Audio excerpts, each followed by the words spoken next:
All-Star Weekend is officially in the rearview mirror. Now the second half of the season is right around the corner, which means things are about to heat up. Can you believe, y'all, that the playoffs start 2 months from today? So let's catch you up on everything around the association with a little coast to coast, starting with the Boston Celtics, who have a 6-game lead on the rest of the East with only 27 left to play. So Austin, with an overall home court advantage, is it championship or bust for Boston? Absolutely.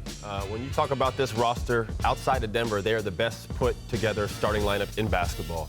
They have the best overall record in the Eastern Conference, and this is a team that we all know gets judged in the postseason. Jason Tatum is an MVP-like player. He's got the cast that's built around him to contend for championships. This is a team that either goes to the finals, wins the finals, or it's not a successful season for them. Oh, okay, you heard it from Austin. Now, one lurking contender in the East is the Philadelphia 76ers, who have been without Joel Embiid since January. So, Ramona, how optimistic is the team that they'll get their MVP back this season?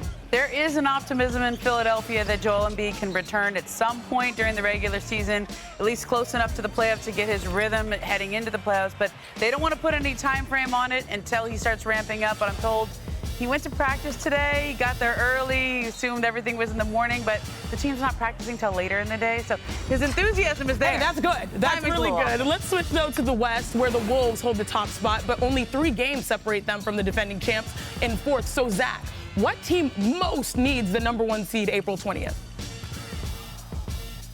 I think you got to go with Minnesota only because there's going to be a lot of pressure on them, a lot of expectations for the first time. Denver's been there, done that. Oklahoma City is a young up-and-coming team. The Clippers are a veteran team. Minnesota needs every edge they can get. But, y'all, when I personally look at the standings, there's one thing that jumps off the screen. It's the idea that the Los Angeles Lakers and the Golden State Warriors sit in 9th and 10th, respectively, meaning that we are on track for a single elimination game between LeBron James and Steph Curry in the play-in. Now, we would have an absolute popcorn shortage for that one. But, looking into the future, Zach, those are the biggest storylines in the league right now. But to you, what is the biggest question whose answer can help to decide the second half of the NBA season? The single biggest question in the whole league, including the Lakers and the Warriors and all that, is this. What exactly are the Milwaukee Bucks? 3-7 under Doc Rivers. Offense is gone in the tank. Have not put together even a 5-game stretch at any point in this season where you say to yourself, uh-oh, here it is. They've got it. They're in a rhythm now on offense, defense, whatever. If it's not one thing going wrong, it's another thing. The chemistry between Dame and Giannis hasn't come as easily as we all expected it to be. Dame hasn't had the kind of season he had the last couple of seasons. There's 25, 30 games left. You have arguably the best player in the world. I would rate him at #2. Some people #1. And Giannis at age 29, at his absolute apex. There is no time to waste, and they are running out of time to find the kind of team they need to be to get out of the East. Ramona, are they really running out of time? Because if there's one player that walked out of All-Star Weekend with a lot of momentum, it's Dame Lillard. Yeah. I mean, he was the first ever player to win the 3-point contest and All-Star Game MVP. Do you see that parlaying into success the second half of the season? I do, in the sense that anytime you get a new head coach, anytime you do a big trade, I usually like to give teams 10 games to settle in and be what they are. And it's been 10 games, right? Zach, you mentioned 3-7. They had one of those losses was a weird one at the end as they were heading into the break against Memphis. But I think at this stage, you have to assume, talent is going to play here. Giannis is too good. Dame is too good, and they're both too invested in this team working to let this fall away and slide away. And quite frankly, if they don't get it together, they're on the clock. I know he signed an extension. I know Giannis is locked in there and made a commitment to the franchise. But when you have Giannis on your team, you are always on the clock. He has made it very clear he does not want to sit around and wait for the team around him to be as committed to winning as he is. And his comments after that last loss in Memphis were pretty profound. They were pretty telling. And Austin, we got your timeline yesterday. You said the Bucks have a year and some change a little bit. Not just this season, you've got next season for them to really make that push for a championship. But what do you think will decide the second half of the season?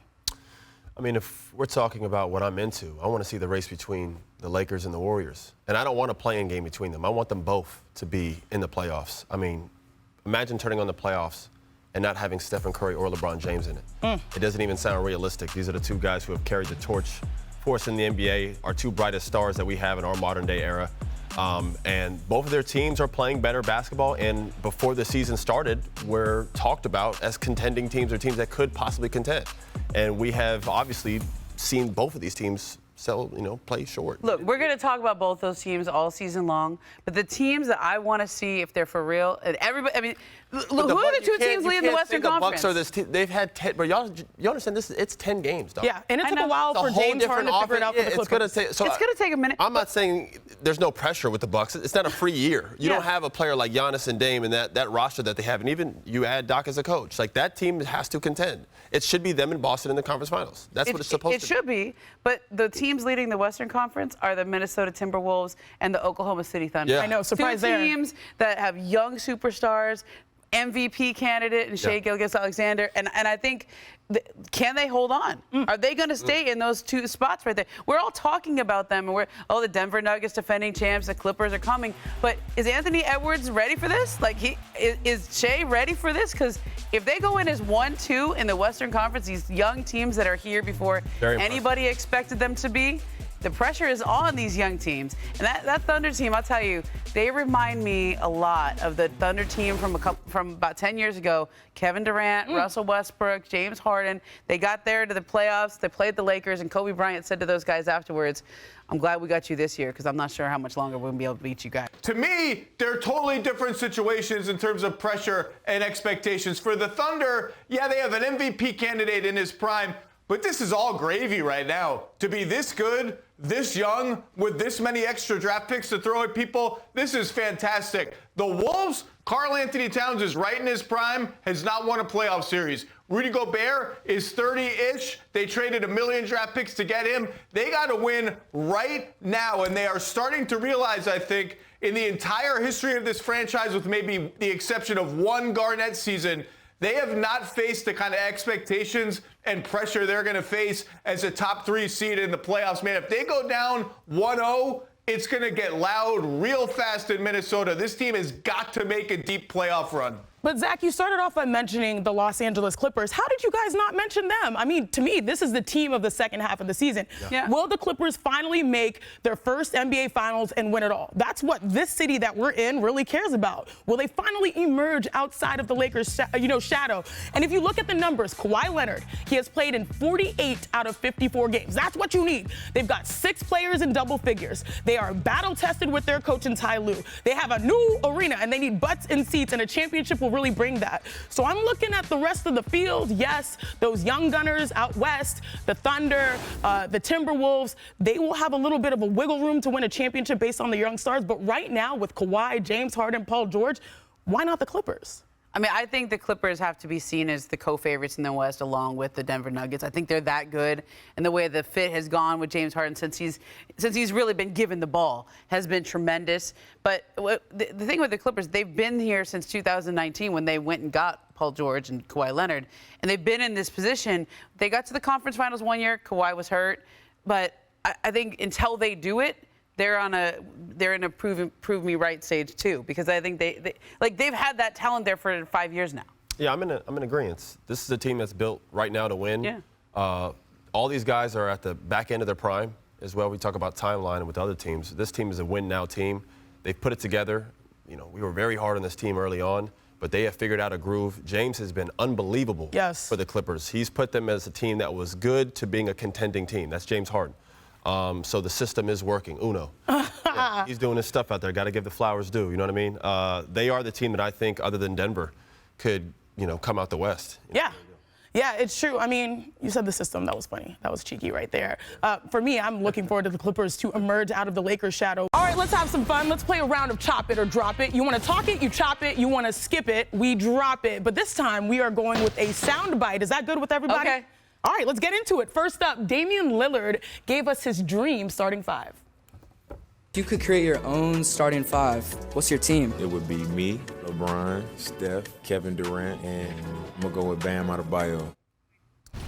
So Dame had Bam on his starting 5 over Giannis. Austin, chop it or drop it?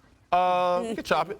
Okay, let's talk. I mean, listen, I don't think he meant anything personal by it. I think once he put LeBron James and Kevin Durant on the team, is based upon a team around them. You understand what I'm saying? He was like, I got my 2 forwards. Yeah, I got my 2 forwards. I picked Kevin Durant, LeBron James, obviously. So I don't think it's a personal shout out to Giannis. I think you know, he was putting the team around the best player.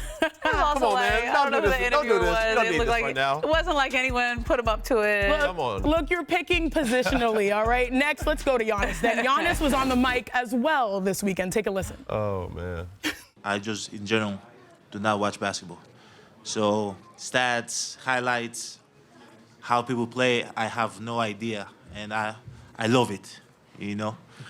I love it when I go to the game. I have no idea who I'm playing and what they do. Makes it harder. Giannis says he doesn't watch basketball. So, Ramona, are we going to chop it or drop it? Yeah, let's drop that. I don't believe that for a second. Okay, yeah, we don't believe it. I think he was Come on now. trolling. So He's let's just laughing. Let's keep it Come on. pushing. Let's keep it pushing. Next up, Nikola Jokic. He had some on-court chemistry with Luka Doncic in the All-Star game. Moguće kad se ga pitalo, možda ti on igraš jednog dana u istom timu, šta misliš? Pa ne znam, moguće. Ja nemam baš neku želju da napuštam Denver, sviđa mi se tamo dobra organizacija. Jedino ako Luka hoće, ako se Luka naljuti na njih. Okay, if Luka gets mad, join me in Denver. Zach, chop it or drop it? I'm chopping it only because Nikola Jokic is one of the rare superstars. When he says he doesn't want to leave Denver, he means he doesn't want to leave Denver. And it must be nice for the Nuggets to know that and hear it out loud again. What happens with Luka is another story. But just remember that Jokic thing, because we're probably never going to have a free agency or trade drama with him ever. So if Jokic isn't leaving, what about Trae Young? Because Trae Young's name was tossed around in trade rumors at the deadline. How does he feel about his future in Atlanta? My mindset is staying in Atlanta right now, and I don't get caught up in all the rumors and stuff. My contract is locked in for a couple of years, so I don't have very much say in it right now. Ramona, chop it or drop it? Let's chop it a little bit, because we're probably going to be chopping this all summer long, because I do think there will be some drama there. I do think he's a candidate to move on from Atlanta at some point. They need to decide what direction they're going with their franchise. I know they brought in Quinn, and there's a sort of reshaping of that franchise that's happening over the last couple of years, and he gets to decide who his guys are. And so let's see how they finish this year. Let's see how it goes. Trae has obviously had a great success there in Atlanta, but I could see us chopping it a lot.